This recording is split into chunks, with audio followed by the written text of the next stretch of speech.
Hello dears, ഞാൻ നിങ്ങളുടെ സ്വന്തം രത്ന മിസ്. അപ്പോൾ നമ്മൾ നോക്കാൻ പോകുന്നത് 1 മാർക്കിന് ചോദിക്കാൻ സാധ്യതയുള്ള അല്ലെങ്കിൽ കുറച്ച് ചോദ്യങ്ങളാണ്. ഇതുവരെ ചോദിച്ചിട്ടുള്ള നിങ്ങൾക്ക് ഇനി ഒരു എക്സാമിൽ കാണാൻ പോകുന്ന കുറച്ച് ചോദ്യങ്ങളാണ്. 1 മാർക്കിന്റെ ചോദ്യങ്ങൾ ഇനിയിപ്പോൾ മിസ് പറയാൻ പോകുന്നത്.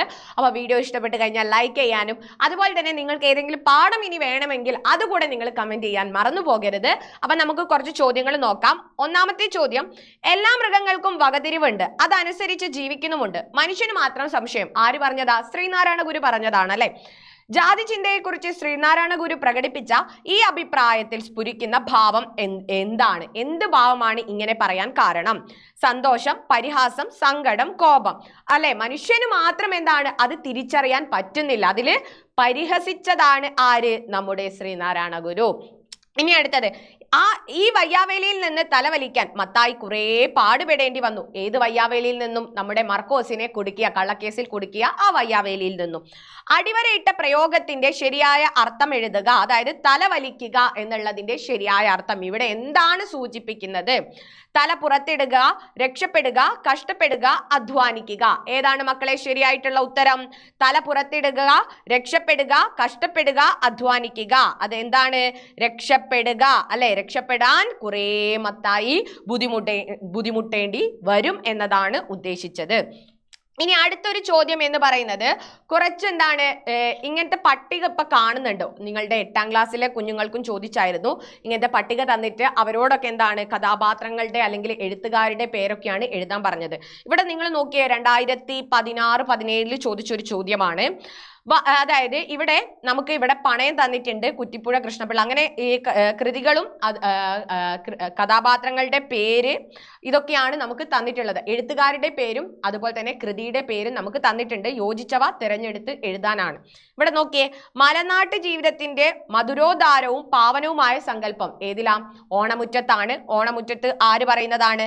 വൈലോപ്പിള്ളിയാണ്. അപ്പോൾ ഓണമുറ്റത്ത് വൈലോപ്പിള്ളി. ഇനി സ്നേഹശൂന്യമായ അയൽപ്പക്ക ബന്ധങ്ങൾ. അയൽപ്പക്ക ബന്ധം എന്ന് പറയുന്നേരം ഏതാണ്? കോഴിയും കിഴവിയും. ആരാണ്? കാരൂർ നീലകണ്ഠപിള്ളയാണ്.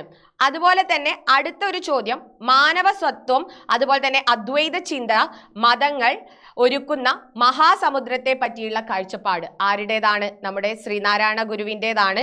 ശ്രീനാരായണ ഗുരു എഴുതിയത് ആരാണ്? കുറ്റിപ്പുഴയാണ്. അപ്പൊ അതുകൂടെ എഴുതുക. പിന്നെ അതുപോലെ തന്നെ ജീവിത ദുരന്തങ്ങളിൽ നീറും മനസ്സുകൾക്ക് കല സ്വാന്തനമാകുന്നു. കലയെക്കുറിച്ച് പറയുന്നത് ഏതിലാണ്?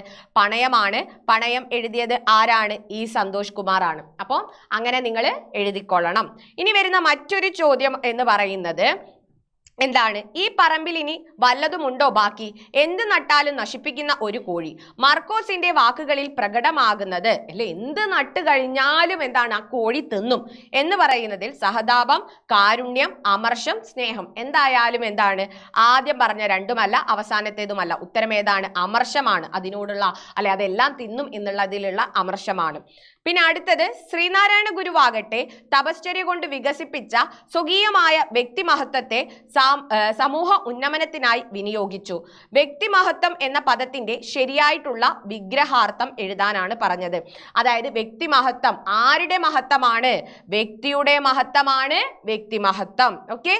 തിന്മകൾ കണ്ടാൽ കൊത്തിക്കീറാൻ കൊക്കിന് കഴിയട്ടെ. അങ്ങനെ കൊത്തിക്കീറുക എന്ന പ്രയോഗം കൊണ്ട് അർത്ഥമാക്കുന്നത് എന്ത്?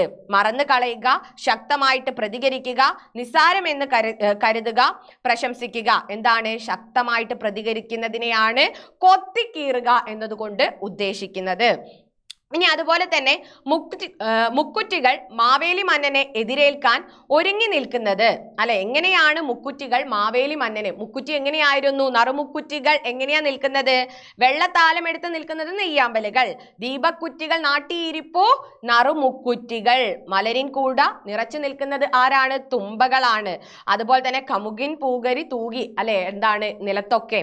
അതുപോലെ തന്നെ ആരാണ്? മുക്കുറ്റികളാണ് ദീപക്കുറ്റികൾ നാട്ടിയിരിക്കുന്നത്. ഇനി ശരിയായിട്ടുള്ള പദച്ചേരുവ. അപ്പോൾ ശരിയായിട്ട് പിരിച്ചെഴുതണം. നമ്മൾ പദങ്ങൾ പിരിച്ചെഴുതുന്ന സമയത്ത് നിങ്ങൾ ശ്രദ്ധിക്കേണ്ടതാണ്. പദങ്ങൾ പിരിച്ചെഴുതുന്ന സമയത്ത് ഇപ്പം എന്താണ്, ഇപ്പൊ ഇവിടെ തന്നെ പതുക്കെ പതുക്കെ എന്നെടുക്കുക. അതായത് പതുക്കെ പതുക്കെ എന്ന് പറയുന്ന സമയത്ത് പതുക്കെ എന്നതൊരു വാക്കാണ്. പതുക്കെ എന്നാണോ പിന്നെ നമ്മൾ പറയാ? അല്ല, പിന്നെയുള്ള വാക്കും എന്താണ്?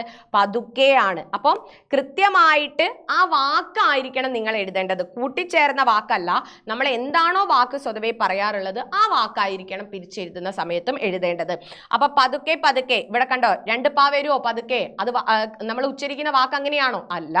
അപ്പോൾ അത് തെറ്റായിട്ടാണ് എഴുതിയിട്ടുള്ളത്. ആരുമില്ലാതെ, ആരും ഇല്ലാതെയാണ് എന്ത്? ആരും ഇല്ലാതെ. മില്ലാതെ എന്നൊരു വാക്കുണ്ടോ? ഇല്ല, ഇല്ലാതെ എന്നാണ്. അപ്പൊ അതും തെറ്റായിട്ടാണ് കൊടുക്കുന്നത്.